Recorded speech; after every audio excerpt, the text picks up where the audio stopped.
Hey everybody, and welcome to Authors and Dragons Side Quest, the shows we do when we're not doing the actual games or the shows you primarily know the podcast for. I'm Drew Hayes, a needlessly verbacious DM and sometimes interview host. Joining me today are Rick Wilterry and John Hartness. Say hello, guys. Hello, guys. It's one of the few pieces of consistency we have. Joining us today is... You know what? I'm just realizing I don't know how to say your last name. Is it Pugh or Pooh? Or I guess Pugh? Actually, this is the best because it's Pugh as in like pew pew. Adorable. Awesome. It's not spelled that way, but it sounds like that. Well, joining us today is Noelle Pugh, as in Pew Pew, who is a graphic designer, a specialist on crowdfunding campaigns, who currently works for Gearbox, and has just done a ton of amazing, cool stuff. So, Noelle, tell us about yourself. And by all means, feel free to plug. We plug at the top on this show. Right now I work at Gearbox as the community manager, which is not related to the other things I have done necessarily in my past. And I guess you can follow me on Twitter, no, because that's what people feel whenever they see me, I guess. I don't know. And I'm currently working on Borderlands 3. It's amazing if you like shooter games and looting games. That's what I got. That's my main thing. And then honestly, if you don't like shooter games or looter games, why the hell are you listening to this podcast? Yeah, exactly. I mean, Rick, like I gotta... D&D, which is a fairly different experience. It's the same thing. You're playing a murder hobo. That's what I was thinking today because I was playing Borderlands, and I was like, this is the most fucking murder hobo game I've ever played. That isn't the D&D game I DM. At least you're consistent. Yeah. Which character are you playing? Mose. Nice, the gunner. Yeah. He's one of my favorites for sure. Yeah, this is my first playthrough, so I've got her at level 57, and I'm on Mayhem level 2 right now. Ooh, welcome to Mayhem levels. Yeah. It's been very interesting. I don't know if we care, but like today's one of the hot fix days, and so I've been in that land all day, so it's been a very interesting experience. Yeah, I noticed a couple of things as I was playing today. I was like, hey, that's new. Yeah, that'll happen. Yeah. Great. And this is the first-person shooter I've ever enjoyed. Really? So Borderlands is actually the first-person shooter that I enjoyed whenever I was like growing up and starting to play video games more frequently. My friends were playing Borderlands 2, and so they invited me in. I was like, I don't know, whatever. Started a new game. I think I played Maya first, and fell in love with it. Didn't get to finish it, and then later on when I started doing crowdfunding, there was time to play video games, and I played Gage, and I was completely hooked. I've never loved a game like I love this game. That I started, one of the guys at the magic shop where I play cards said, hey, I think you'd probably like this. It's funny. Yeah. So I was like, all right. And it happened to be on Steam. The first one was on Steam for like 80% off. So I got it. And as soon as one of the psychos died and quoted Shakespeare, I was like, I'm in. It's like, all right, fine. You got me. Yes. These random literature things just everywhere. It's great. Yeah. John, I want you to know when you say that you're playing cards at a magic shop, that makes me picture you playing poker with a bunch of tuxedo top hat wearing magicians. And I'm really sad that now I realize that's not the truth. Would it make you feel better if I told you that I've done that? Yes, it would. Slightly, but I would also like photo evidence. So there were no tuxedos and top hats, but I have played poker with magicians. I'm so happy. Now you have goals. Now you have a goal is to go play cards at a magic shop in your tuxedo with top hat. Also, I feel like playing cards with a group of people that specialize in sleight of hand is a real quick way to burn your money. Yeah, that just doesn't sound like, a good way to develop trust for your fellow man. There's a reason I own a $20 buy-in tournament with that particular group. I'm more curious as to if they're all magicians. Not everybody. There were just I think maybe 2 of the 6, but In your head, 5 aces sure. again, amazing, Carl. Fuck you. Yeah. Look, nothing up my sleeve. No, asshole. There's everything up your sleeve. There's a cat up your sleeve. Yeah. I love this visual. Anyway, I did that, and then I used to do crowdfunding as well. So I guess that's. Oh yeah. I was gonna steer into that in a moment, because that is a real, just interesting specialization that I kind of wanted to ask you about and talk to. I know the general outline of the background, that you have a fair amount of crowdfunding experience. You've worked on several. The most prominent one I know about is the Side Night and Happiness Joking Hazard. Is that Right. correct? Yeah, that's probably, it feels like the biggest one that I have worked on, but I've worked on a total of, I guess it's 16 now. Oh my goodness. Yeah, a lot of those were playing cards and board games. And then Joking Hazard was kind of the last card game that I've done. And then I helped with Homeworld 3 actually as a FIG campaign. And so I helped a little bit on the back end of that too. And so I'm kind of counting that as, because it's also crowdfunding. But FIG's a really interesting platform because it is for video games, and they let you actually invest into those video games with the potential to get a return on that investment once the game actually comes to fruition. Oh, Neat. wow.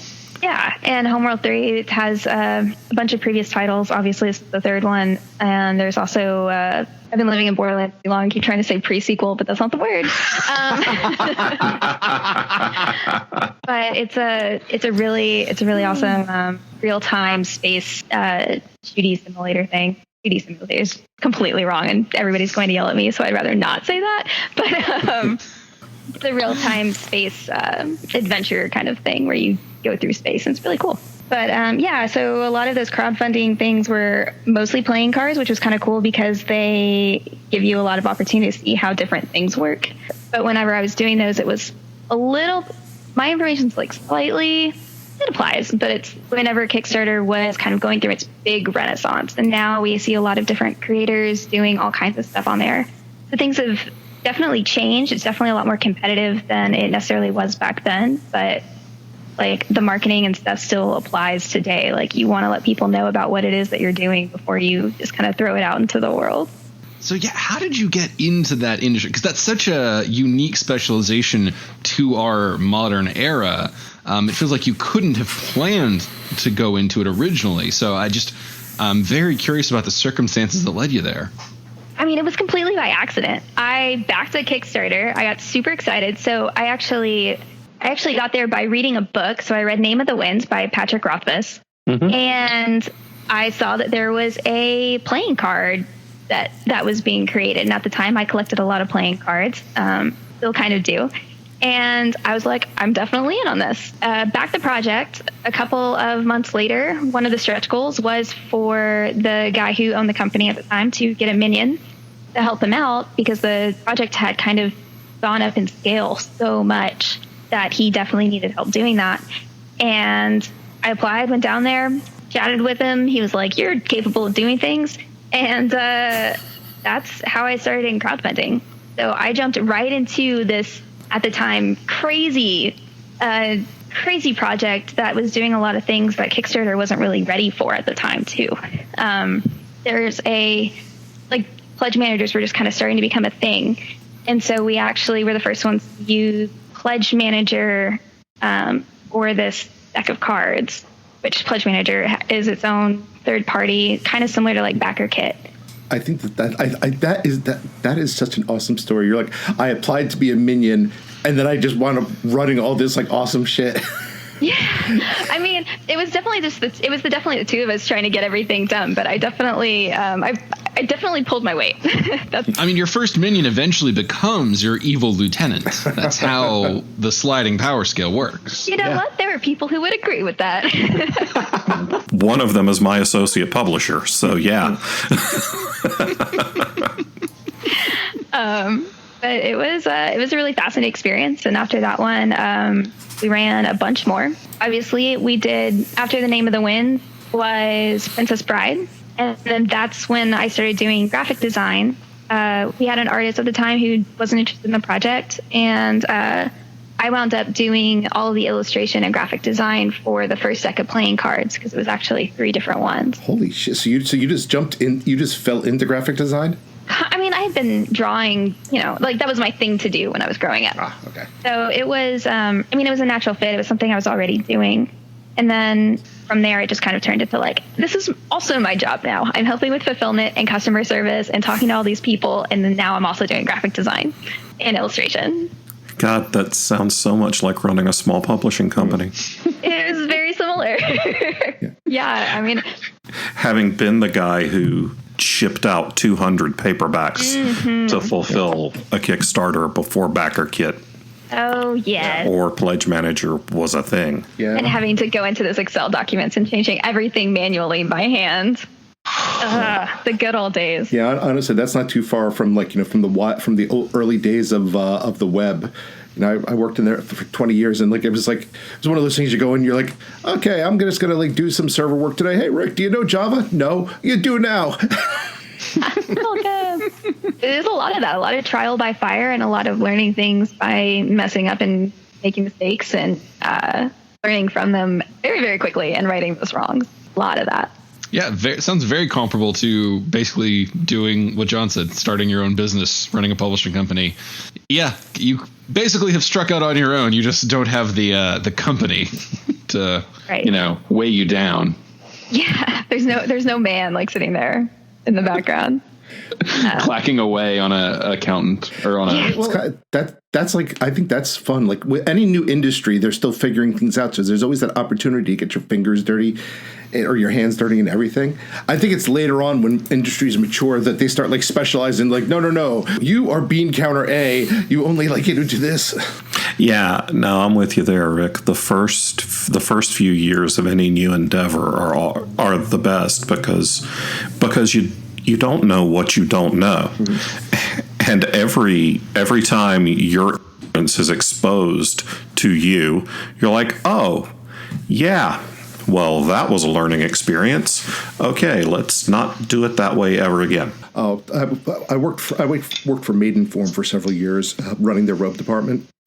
And I went on an interview with one of our competitors, and they're sitting here asking, well, who does your graphic design? Me. Who does this? Me. Who does it? And afterwards, because I was the only one in the department. And at the end of the interview, I'm looking at them, I'm going, I didn't get this job because they all think I'm a fucking liar. Yeah, that tracks. That feels familiar. Yeah, I mean, when you do that much stuff, they're just like, oh, yeah, so you're not specialized in anything. So... Cool. It's how can I do everything, and that's the message you took away? Yeah, exactly. It's I've actually learned a lot and am adaptable. Well, the problem is corporate America hates jack of all trades. They need jack of all trades, but they hate them. They want to stuff you into a slot and not acknowledge that we have no idea what we're doing. So let's get somebody who can do a little bit of everything. Yeah. When I ran a small theater company, I stopped listing my name in all of the roles that I performed throughout a show or the company because I was like, otherwise it looks like nobody else does anything and I'm literally doing everything. So sometimes I was the director, producer, lighting designer, set crew, front of house manager, barkeeper, all of that. But the good old days.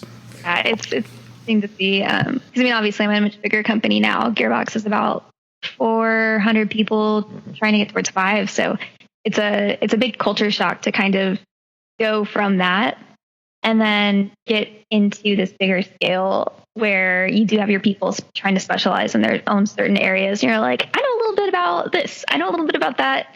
And this is a little jacked and that's a little wonky, but we're all making it work. So really interesting. The problem with knowing a little bit about everything, if you have to deal with vendors will hate you because they pretty much count on you knowing nothing. Yeah. I've been that vendor. Yeah. I hated those kind of people. Oh yeah, it was like, yeah, these graphs are nice. Show me the raw data. But no. I don't care about your pretty colors. But what's the old saying? There's liars, there's damn liars, and there's statisticians. You know, I read once that 87% of all statistics are made up on the spot. True. But I mean, that's kind of the cool thing about Kickstarter is it does give people who are used to that kind of 9 to 5, they're specialized in this one area, the opportunity to grow in different areas and experience what all of the different parts of running a business are to make them a more fully rounded human. I think that's really great. The thing that's amazed me about Kickstarter is how successfully it scales to very small or very large projects, because the Kickstarter we did was less than 10 grand for 200 copies of a paperback book and paying the authors, et cetera, But then on the other side, there are multi-million-dollar Kickstarters. Right. Like the newest Gloomhaven, Frosthaven, now the highest funded board game on Kickstarter at this point. God. Crazy. But yeah, no, it does scale fairly well, but a lot of that is also kind of how you set up your pledges and how you kind of set up your goals and manage what it is that you're capable of doing. And I think people have gotten a lot better about that now. When Kickstarter first got going, every time you turned around, you would hear, oh, well, this Kickstarter succeeded and now they can't fulfill because they only thought they would make 1,000 and they need to make 100,000 and everything's different. Yeah, I mean, you still see that today. It's just more established companies are getting on board and people have there's a lot of resources out there to make sure that you don't wind up one of those cases. Yeah. I mean, board games would not be what they are today without Cards Against Humanity and, funding on there. And then also like even Jamie Stegmaier. I mean, he was one of the probably first successful, in my opinion, board game creators publishers that actually was on Kickstarter. And while he did that, he wrote about his entire process.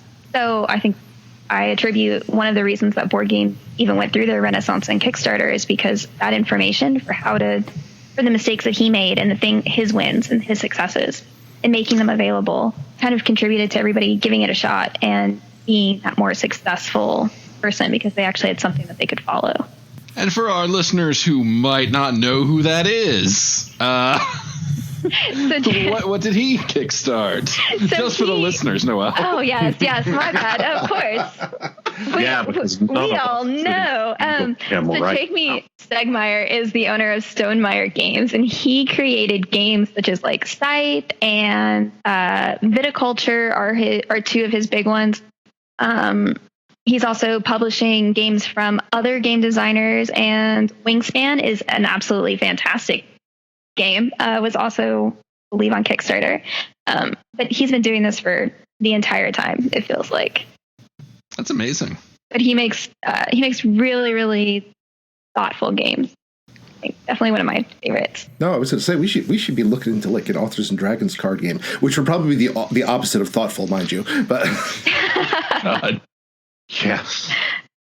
God, Authors and Dragons against everything. No. I wouldn't even know where to start with that. Somehow defecating and tracking your piss of your Klaus would have to be a mechanic. Isn't that just Munchkin? No, it's real specific with him.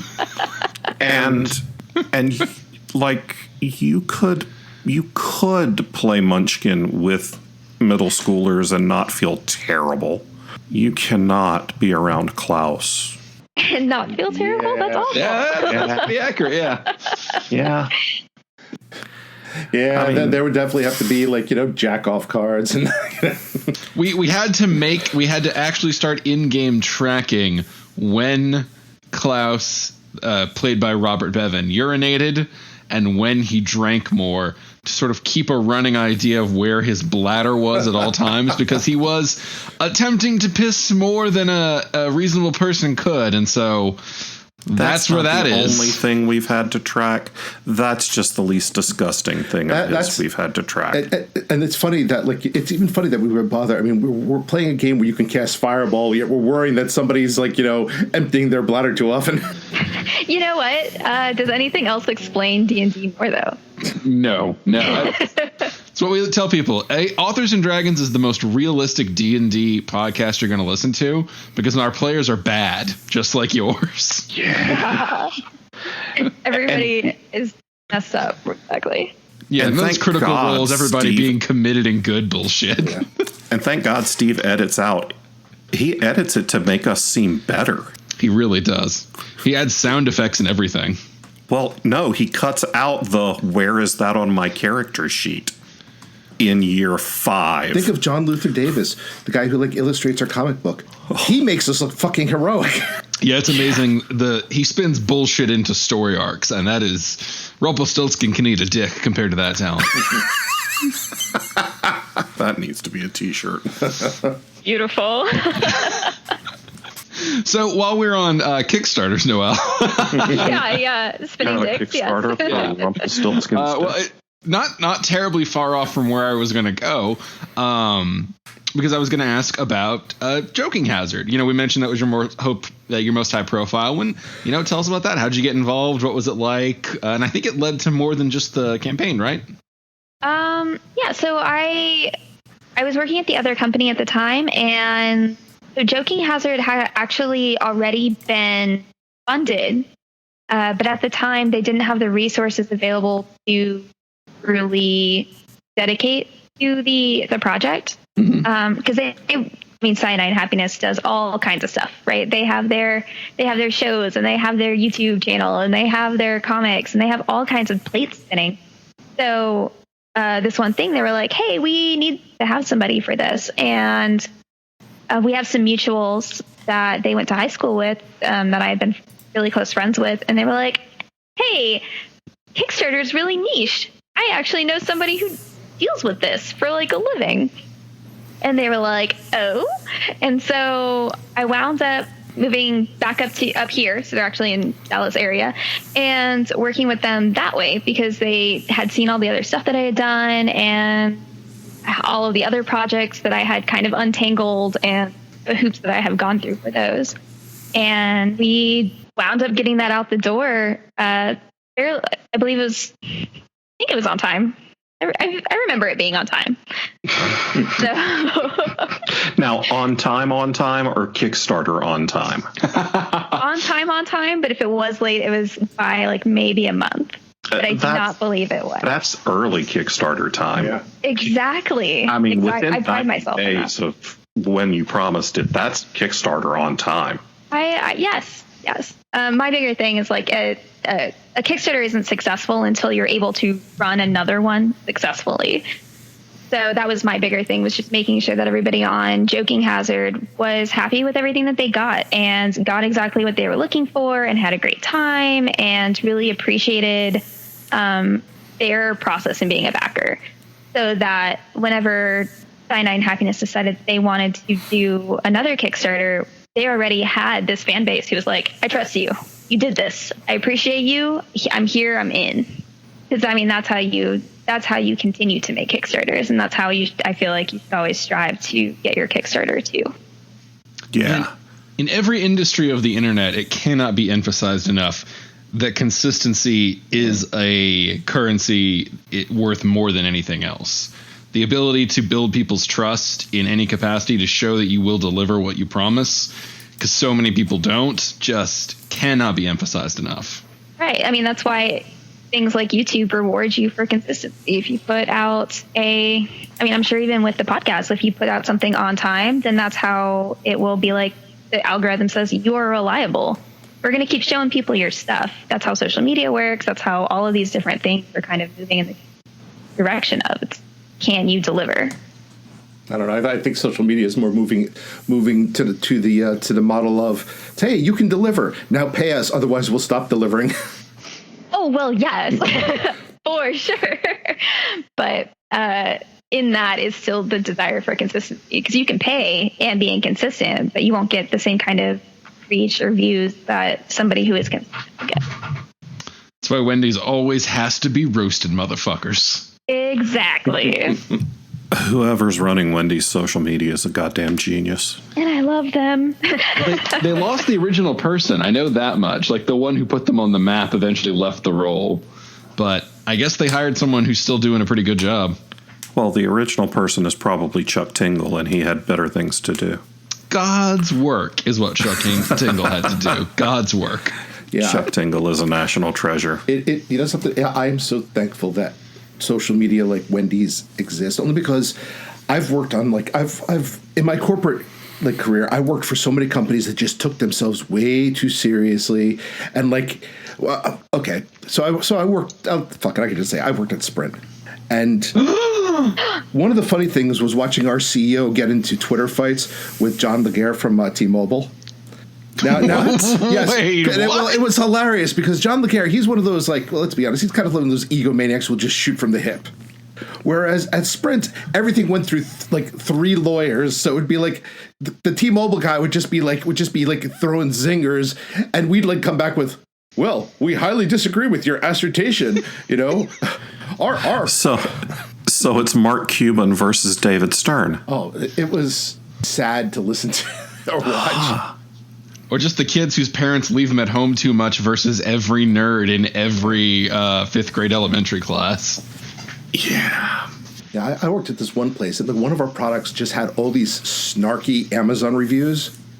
And I was talking to upper managers, why don't we have some fun with this? Why don't we just have people vote on the best one, and we'll give out a free one of these products and stuff. And you would have swore that I hunted down their mother's graves and pissed on them or something. But the reaction I got, we would never acknowledge that. We're a serious brand.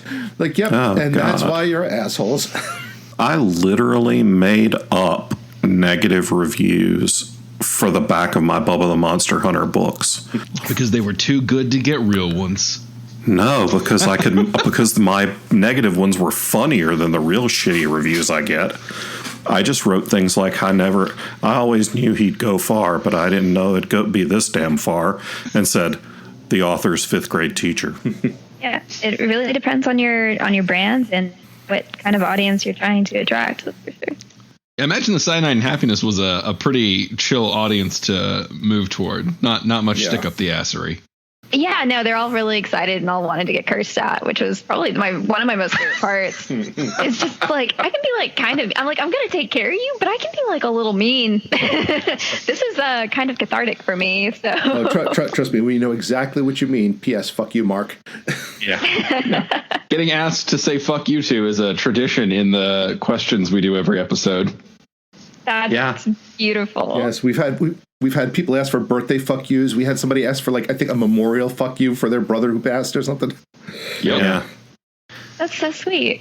And one of our fans, he just bought a book from me a couple of weeks ago. I literally addressed it to F you Mark and his last name because everybody just calls him fuck you Mark now. That's wonderful. Yeah, he was the original. The original. Fuck you. Yeah. I don't know what dumbass thing he asked in a question, but no way we're digging back through the episodes for that either. No back checking continuity. No. I'm sure one of our listeners will tell us. Probably Mark. I'm listening to you guys. You're telling me to go fuck myself, you assholes. Oh, I think maybe he had asked a question one week and we didn't answer. So he said, well, I asked this last time and you didn't answer. So I'll ask again. And we probably said, oh, fuck you, Mark. I probably Bevan said. We can lay everything bad at Bevan's feet over time. People will believe it. Based on what you know of this conversation, I'm betting Noelle believes. Yeah. I'm here for it. I'm here to drag anybody through the mud right now. Spill the tea. Oh, man. So outside of the Kickstarter campaign, did you do other roles at Cyanide and Happiness? I apologize. I know a little bit about this one cursorily.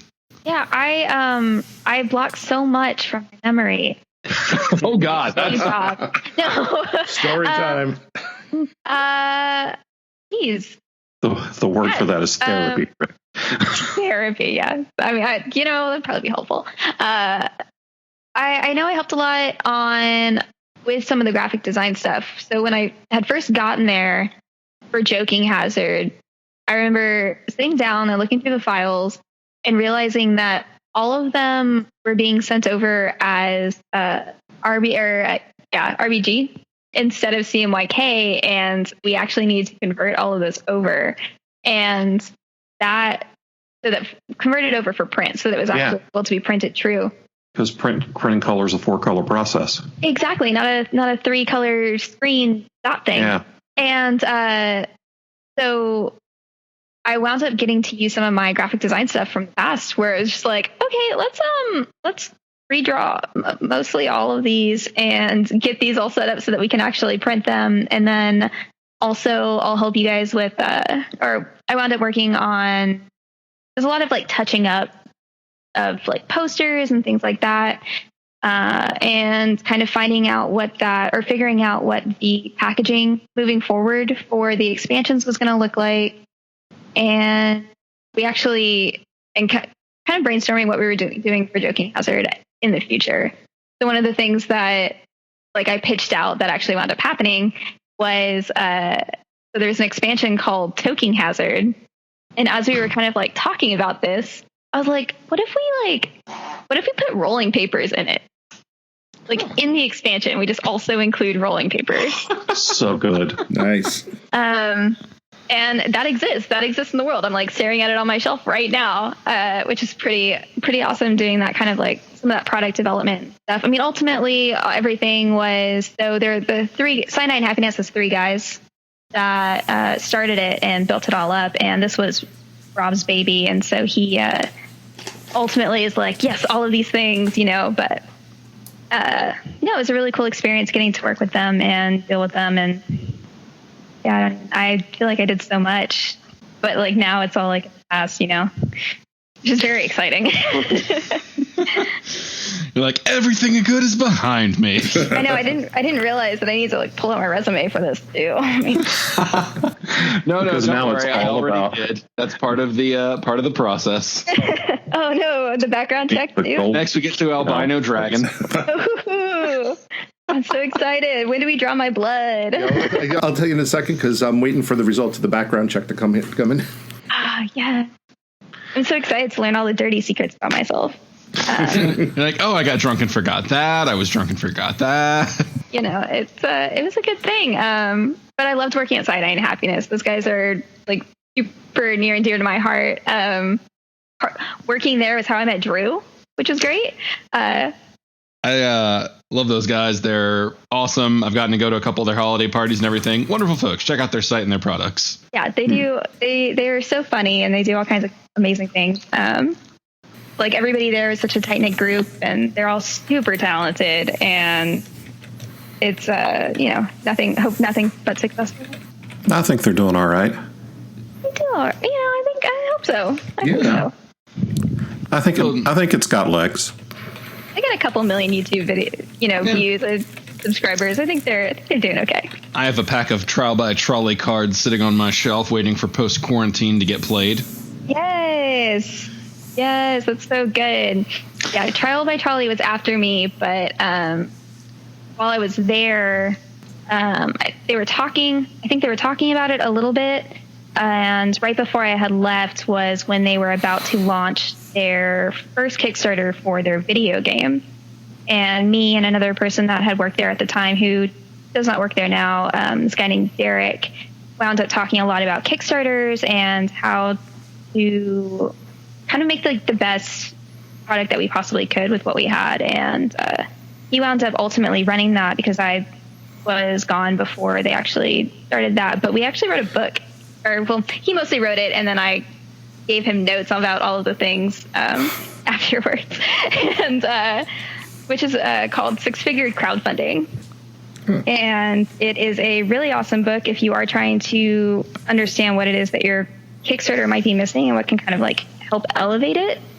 It goes a lot into actually kind of some of the stuff that we were talking about before, where big companies do have their specialization whenever with these individuals, but ultimately those things are kind of good to have because it does allow somebody to focus. And so a lot of it is making sure that you do have, even if you don't have people to do that specifically for you, is having those kind of mentors in your life to to make sure that you're not fucking up. So let me ask a question, because I really have not played with Kickstarter too much, and I've only backed a couple over the years. So how much do you think is like, okay, we have like, a really good, like, close to finished product, and now we're just trying to scale it up, versus here's a Kickstarter for our proof of concept to see if it's actually worth doing this? I'm kind of the mind that Kickstarter has gotten to a point, if you are looking to sell product, where it has gone kind of past just the proof of concept. I do feel like it has kind of turned into a marketplace, as much as Kickstarter did not want that to happen. And the proof of concept, I think you present that into the world, you get people excited about the actual product. And because whenever you run the Kickstarter, you can't just put the Kickstarter out cold. Mm-hmm. Nobody's going to know about it. So you do your proof of concept first, you get people on board, you get advocates for you to help you kind of drive people to your Kickstarter day one. And then that's when you have to do the scaling. Like it's not a platform anymore for just proof of concept. All right. So note to Steve, you need to film some of that Hawk the Slayer remake before. Yeah, we're going to need a sizzle reel, Steve. You're going to have to wear your Brandon Thighmaster shorts. Sorry if I'm crushing dreams over here. Yeah, she hasn't seen the Brandon Thighmaster shorts. Or you'd know that you were saving dreams. And eyes. I don't know. He turned some heads in that Vegas walk-up video. I'll send you the link, Noelle. I'm dying to know. I'm dying now. So I will transition us over to Trial by Trolley was a good segue, because there's another sort of specialty that I associate with you, Noelle, and it's not entirely professional. It's slightly, given your background, but games. You are, without question, probably the most knowledgeable person on games, board games, etc. Like that I have any association to or involvement with. So, as we are all locked down in quarantine, I thought it would be really good to just talk to you about some favorites, some, I don't know, ones you love, especially ones that, like the one you turned me on to today, the Pummel Party, that can be played over a distance or anything like that, but especially board games. You have shown me so many cool board games. Yeah, which is funny because Pummel Party is it's similar to like Mario Party, where it has a board game kind of map that you go through and you play mini games through it, and it's a roll and move just like Mario Party is, and that's a whole lot of fun. My friend Eddie Monster, who streams on Twitch, is the one who showed me that and made me play with him, and he destroyed me in it, and so now I have to find other victims. But I did 10 rounds, and I immediately told the guys, we're going to do this. This is definitely going to be. Oh my God, it's so fun, right? It's so fun. And it has we'll invite you on when we do it. Yes, please. I would love to join in because I have to redeem myself in some form or fashion. Well, destroying me will be an easy path to redemption, because I suck at video games. I cannot wait. I am much better at board games than I definitely am at video games, but I have been playing a lot more video games during this kind of like isolation, because I don't have anyone to really play my bigger set, 4-player games with. So yeah. I've been doing some digital board games, which have been a lot of fun. But it doesn't quite match the like actual physical experience to me. And I have learned that I'm not as good at some games that are video games, as opposed to their maybe physical alternative, which is an interesting fact. You're one of those social people, because I've been playing a lot of like Left 4 Dead 2, but I'm just playing it on single player because I don't want to deal with other people. No, yeah, I'm definitely struggling during all of this. Like cons are where I go to re-energize, and so having them all canceled. Oh, preach. My God. It hurts. It hurts a lot. Like, I lost 6 cons already.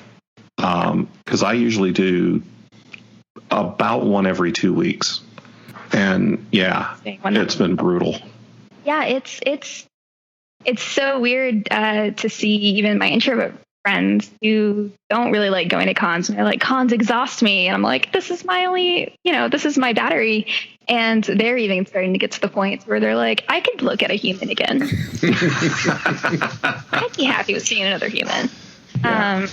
But yeah, I've been playing a lot of good games. That one's really been fun. Slay the Spire is a almost card game-esque roguelike, which is kind of strange.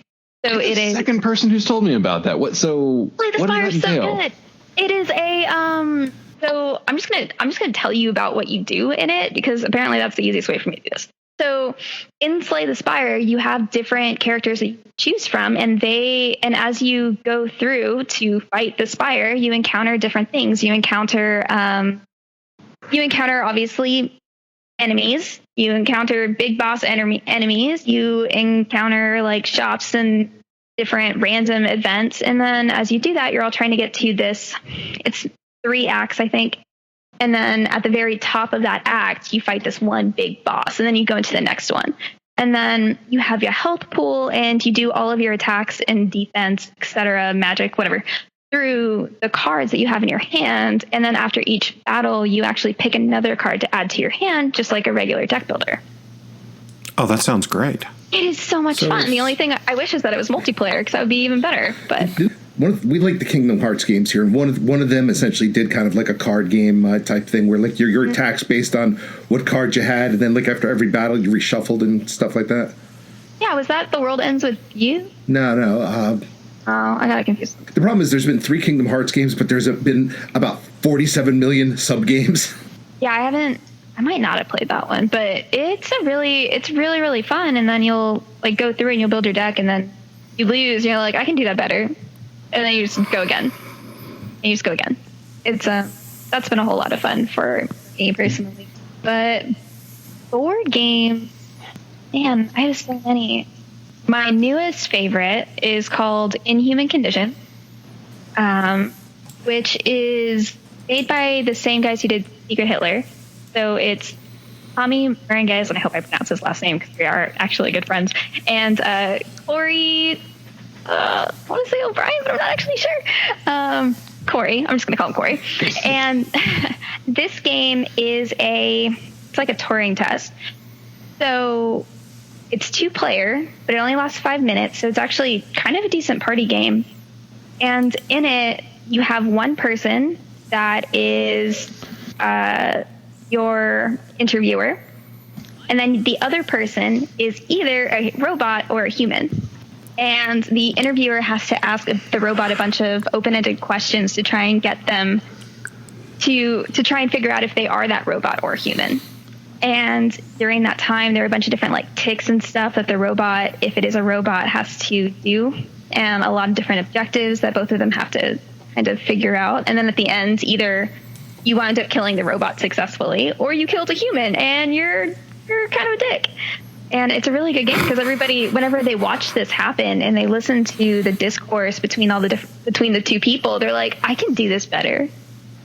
Like, I can figure out who the robot is. I'm good at things. And then, of course, they can't. And so it just goes back and forth. I hear you. That was kind of the same way the first time I saw it. I think it was Super Fights, where it's like it's watching two people nerding out of like, oh, well, the Hulk can beat Peter Pan because... And it's like, I can do this better. Yeah, I can explain myself clearly and with purpose. I think you introduced me to my favorite variant from the Super Fights people, which was the Red Flags. I've been trying to figure out a way to play that with these guys like remotely forever because it's so fun. I'm actually surprised that they don't have a digital version of that. Right. But even then, it shouldn't be too hard to build in Tabletop Simulator. Inhuman Conditions does. They do. I actually they're doing live streams every 2 weeks, and I watched their last one, and it was a ton of fun to watch. Ooh. But they were using that digital version whenever they were playing it. That sounds like one we could actually use as a side quest game. It's really cool. I highly recommend it. Yeah, it looks neat. I'm on their website now. Yeah, and they're great guys, and they've been working on this for years. I played one of the earlier versions of it where they actually had a squirt gun, so you actually shot the robot in the face with the squirt gun. And at that time, I believe the investigator could potentially also be a robot. And so the twist. Yeah, so the person being interviewed could grab the squirt gun and shoot the interviewee. I think I just grabbed it both times because I was playing against somebody who I wanted to shoot in the face with a water gun. And thus you discovered the potential flaw in having a water gun as part of the game, because if you can shoot your friend in the face and not have to clean their brains out of the carpet, why wouldn't you? Yeah, maybe I'm just like super violent. Maybe this is why I work on Borderlands. You know what? Video games have destroyed your soul. Definitely have. But that game's great. Secret Hitler, if you get the chance to play that, is also great. I did see a digital version of that was kind of interesting. It's very, very basic, but honestly, Secret Hitler is kind of basic. Well, it's not. It's very complicated in its design, but simple in play. I think they finally released a digital Cards Against Humanity. I saw that the other day. I think I saw the same thing. Cards Against Humanity has technically always been able to be digital because it has a license that allows you to just basically print and play it. And they've had that ever since the start of their Kickstarter project. So they released, like, on their Kickstarter, day one, they're like, if you want to print this out, go for it. If you want to buy the game without having to print this out, give us money. And they've always had the PDF available on their website. I think it's still available on their website today. And so it's very easy to create that into a digital medium. But if they made an official app, that's super cool. I'm not sure if it was official. I just remember seeing something about like it being released right around when the quarantine started. They might have. They all know each other. Those guys, the Mission guys, all of them, they all know each other. No, they definitely did, because a few people in my group were trying to get games together, but there was like a hard limit of, I think, something like 4 people could join or something. You know, that's not the worst thing in the world. I feel like Cards Against Humanity, when you get more than 5 or 6, it's too unruly. Those games, when they get too big, they do sort of drag. Yeah. Right. Yeah. I mean, you don't want to sit there on the same prompts for 7 years. Yeah, I kind of fell in love with the What Do You Meme series because it's all just pictures and shit, and it's like, all right, this is a little quicker. Yeah, that's right. We played that. Yeah. I was going to say, you staying on one round of, like, of Cards Against Humanity for an hour, you consider it tedium. We consider that a side quest. I mean, it offers really, really good questions. It brings us back to Super Fight or Red Flags. Oh God, yeah, Red Flags was so much fun. Break that down for folks, because that's a great one. So Red Flags is think of like those old school dating shows where they have the one bachelor or bachelorette, and then they have the other bachelors, bachelorettes that they can choose from. And so they do that, of course, by asking questions and then getting responses back. So Red Flags takes that concept, and I actually play it slightly different. I think it's way more fun this way. It's how I learned how to play it, and I have played it the correct way, and it's way better. So you have 2 different kinds of cards. You have white cards that are good things, and you have red cards that are bad things. So, of course, whenever you're picking for yourself, you're going to pick your best attribute, or whatever the question is. And so you're going to pick a white card for yourself. And then in the original game, you pick 2 white cards. That's cute, but not as fun. And then you have these red cards, and you pick those for the other eligible bachelor or bachelorette that is trying to get the attention of this bachelor or bachelorette that you're trying to get. So you give them 2 things that are really shitty, and then they have to redeem themselves with this white card. And then they have to explain why their 2 shitty things are not really as bad because they have their redeemable white card compared to your shitty things and your redeemable white card. Okay, I get it. So basically, if your red card is you stomp kittens, you have to explain that they're like Nazi kittens or something. Yeah, exactly. Or like, but I also own every single car that was ever made. So some of the ones I can remember are has 1,000 teeth and sounds exactly like your mother yes. for red flags, but then is a billionaire for the white flag. Yes. Like, oh. So 1,000 teeth and sounds like your mom, but is it okay because they're a billionaire? Yeah. Which one of those is the red flag? It's all about your perspective. Parts of the South, the 1,000 teeth is a status symbol in itself. In some parts of the South, 7 teeth is a status symbol in itself. 1,000 pearly chompers, we must make him our king. 1,000 I mean- teeth. Shit, it usually takes us 250 people to get that. I don't feel like if I ran into somebody with 1,000 teeth, like, sure, yeah, you can be my king because I don't want you anywhere near me. It's like, you should be eating royalty, eating the nobles. That feels like a good place for you, Smiley. Or he could eat the other billionaires with that. I don't know. Yeah, Mr. Chompers, you go hang out with the other rich folks. Other games that, well, I haven't really been playing anything, of course, in quarantine. Yeah, hard to put on a game of Sheriff of Nottingham. Even if you have someone there, it's just you lying to someone for an hour. Well, they do have a digital Sheriff of Nottingham on Steam. Are you kidding me? Has all of it on digital now? I do love Sheriff of Nottingham, though. I have a thing saved. So the games that I do have on Steam that are board games are Potion Explosion, which is basically like a it's kind of like Bejeweled, sort of. Like it's like a puzzle game, kind of like that. Yeah. I do have Scythe, which Jamie Stegmaier made that game, so I had the digital version of that. Takedo, which is a lovely game. It is in Takedo, you're taking this very chill, very serene trip through Japan, and you're just trying to have the best experience that you can. So you stop at the hot springs, you go to the temples, you paint some panoramas, you go to all the shops, you eat all the food, and at the end of the game, the person with the most victory points wins, but generally that's tied to doing the most and having the best experience. Oh, and then Drew, you'll love this. Mysterium is digital. Oh my God, really? Now that one I really do want to play with the guys because I do love Mysterium. Those sound fun. The problem with Sheriff of Nottingham digital is I feel like that game loses something if you're not looking your friend right in the eye and lying to them. Yeah, I can't. I think that's part of the reason why I didn't pull the trigger on that one is because I felt the same. With Sheriff of Nottingham, it's just you do have to bullshit these people, and you have to bullshit them in person. Yeah, I will never forget slamming down a hand and looking someone in the eyes and screaming 5 fucking apples. Open it, I dare you. I fucking dare you. Yeah, it's a great experience. Oh yeah.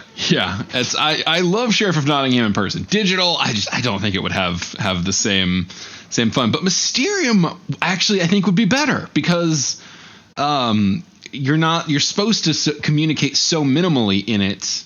Digitally sort of makes more sense in a way. Yeah, I feel like there's a lot less potentially in translation with playing Mysterium digitally. Mysterium's basically like Clue.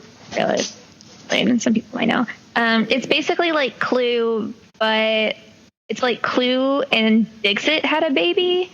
So Dixit is a game where you have a bunch of different cards that all have different pictures on them, and you're trying to figure out which one is the correct one, essentially, which is what you're doing in Mysterium too. You're handed all of these random scenes that have nothing to do with the location of where the murder happened, and trying to kind of figure out what those are. But then also, I mean, you could always like get on Discord and just like talk it through or whatever. That feels like takes some of the fun out of it. I think it's just, here's the pictures. Good luck, motherfuckers. Here's the pictures out of the like 4 that I got to pick from. This is what you get. Yeah. That sounds so mean. I think we're definitely going to have to play that one on here. Yeah. What I love about the digital board games is that, especially on Steam, is that a lot of them are they have remote play. Mm-hmm. So only one person needs to buy it before somebody else can, so somebody else can play it. I was literally going to ask you that as soon as we got off mic. I don't think that Mysterium does, but I can't tell. But I know for a fact that Takedo does, and Potion Explosion. But yeah, so one of you guys can buy it, and then it's just like, hey, I took my board game over to your house, as I do. That's very cool. Yeah. I am very curious to see if more people are playing digital board games this way, or if they're playing them on a service like Tabletopia or Tabletop Simulator. Yeah, you mentioned Tabletop Simulator earlier, and that is, I feel like I've heard that name before, but man, no idea what it's about. So Tabletop Simulator is a digital prototyping, like board game prototyping platform. But in it, there are a lot of people who have transferred over their favorite board games to this digital service because all of the tools are right there. They just need the art for it.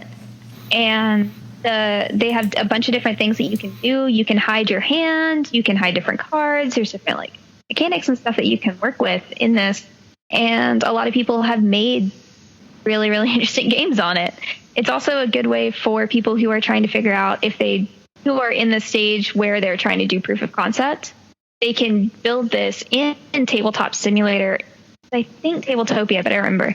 But they can build it in one of these and then get their friends to play with them digitally. And then they can make all those changes on the fly instead of printing out the 17 million pieces of paper that they could print out during a game design life cycle. Neat. That's awesome. Yeah. Yeah, I mean, they have like dice rolling and card grabbing. I have a friend who was doing actual puzzles on it. You can make your own puzzles on there. Ooh. It works in VR. Oh, good God. Yeah, I think you've just ruined John's productivity for the next few weeks. My bad. John can't do VR. Takes me back to college. Makes you. I don't know. That concerns me more. I'll be honest with you. It should. Yeah, I have a lot of questions about that, John. There was a lot of altered, and a large part of my college was virtual reality. That's more questions, John. That doesn't clear anything up at all. I'm ready for the story time. Did a lot of drugs, kids. Did a lot of drugs. Mescaline is a hell of a cocaine. At the same time, don't do drugs, kids, right? Nah, fuck it. It's a goddamn pandemic. Do all the drugs. Fuck it. Go. Snort your J.K. Rowling sized cocaine statue. Oh, Jesus Christ. Believe it or not, that's a running bit. Yeah. I was gonna say I was actually joking with Drew earlier that I was like one of our questions to Noelle should be like, hey, we're doing Patreon. How do we grow our Patreon to J.K. Rowling snorting money? Oh my God. No. My God. Well, Patreon's not her area of expertise. We need to kickstart a life-sized statue of J.K. Rowling made out of cocaine. J.K. Rowling cocaine snorting simulator. What would you deliver to backers? Would it be like just prints, or would you deliver them more J.K. Rowling sized cocaine? At that point, we're just dealing cocaine. Yeah, that's my concern. And now in Revenge of the Cartels on Borderlands 3. I mean, not going to say that. I kept expecting that dude to say, "Let me introduce you to my little friend," but this seasonal event is such a good time. I love how much everybody is enjoying the Cartels update. The Cartels portion of it specifically, it seems like everybody has a good time. Oh yeah, because I don't follow. I play the game, but I don't follow the game on Reddit or any of that.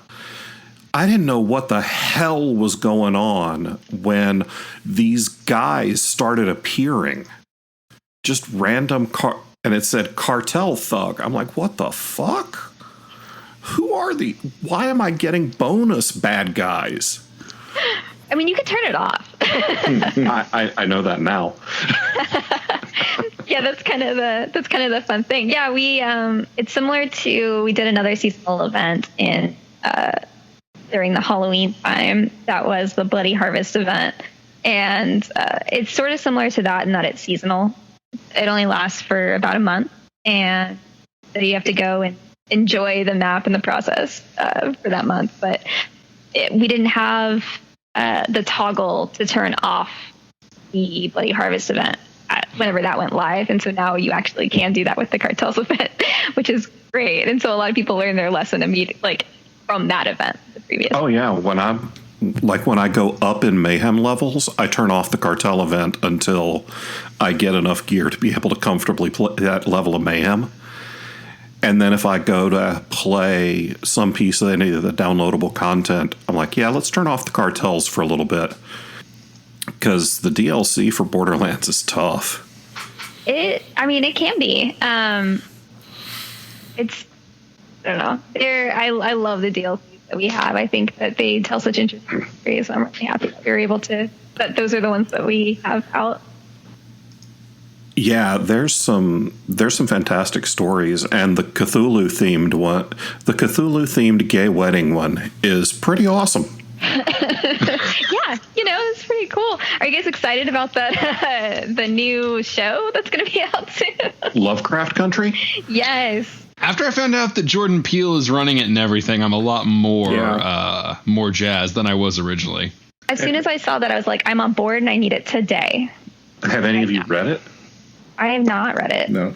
Okay, it's a collection of novellas that are linked together to tell one story. So I've read the first novella, and it's amazing. I think this made me more excited. Yeah, no, I'm really excited for it. I've had several people tell me it's their favorite book they've read this year. Really? How many? I think it's like 5 novellas. Okay. Do you think that they're going to do you think they're going to kind of mix them all together, or do you think they're going to do 5 episodes? I don't actually know what I'm getting into. I just am excited. So I think you could probably get 4 to 6 hour-long episodes out of the first novella. There's enough in there.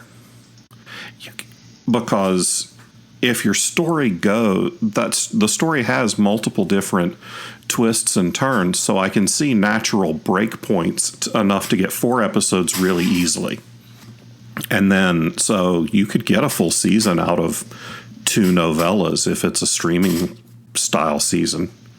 I don't know what network it's on. I don't remember. At this point, networks are sort of like days of the week. I barely remember that they even exist. Yeah, I know. Yeah. And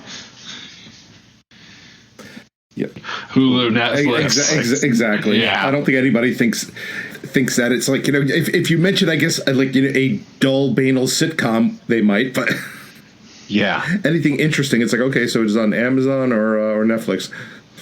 Hulu. Oh, yeah, they're still spending money. Oh, they got that Disney money now. That's right. Yeah, maybe it's time to pitch to them again. Oh, wait, I write shingles. I'll never get hired by any company owned by Disney. Yeah. Which is too bad for us, because pretty soon they all will be. Yeah. That mouse is going to own the entire world at this point. Yeah, I keep waiting for that call. I'll be like, man, it's like, we're thinking about adapting Jizz World into a major motion picture. Oh, we just got bumped by Disney. Sorry. No big deal. It's fine. Is Miramax still around? Fuck myself? Go fuck myself. Okay. Yeah. There you go. There's your fuck you. Well, speaking of pitching and large amounts of money, if you out there have a crowdfunding aspect, or Steve, redo this.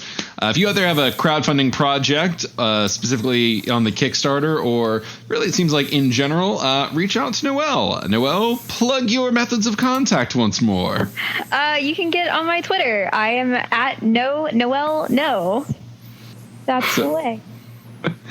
Noelle. Yes. There are occasional variations in the spelling. By the time you get to Nonoel, it auto-completes. Yeah. There you go. And we'll, of course, have it plugged in the episode description for folks out there. All right, anything else you would like to plug on the way out? No, not really. Be nice to your community managers if you play video games or any other thing. An excellent use of this platform. Yeah. Far better than we do with it. So for the old farts who aren't very video game savvy, what's a community manager? Are you the one who has to put up with all of us assholes on everywhere? Yes. That's exactly what I am. What an apt description. Well, I mean, that's why I only ever play anything single player, because gamers are terrible. Yes, because community manager looks better on a resume than asshole shepherd. You know what? It does. But All right, folks. Well, thank you so much, Noelle Pugh, for joining us, and we will catch you next week on an episode of Authors and Dragons. And I think we'll welcome her back again for when we start doing some of these board games that have been suggested, because they sound fun. All right, until then, bye. Bye. Bye.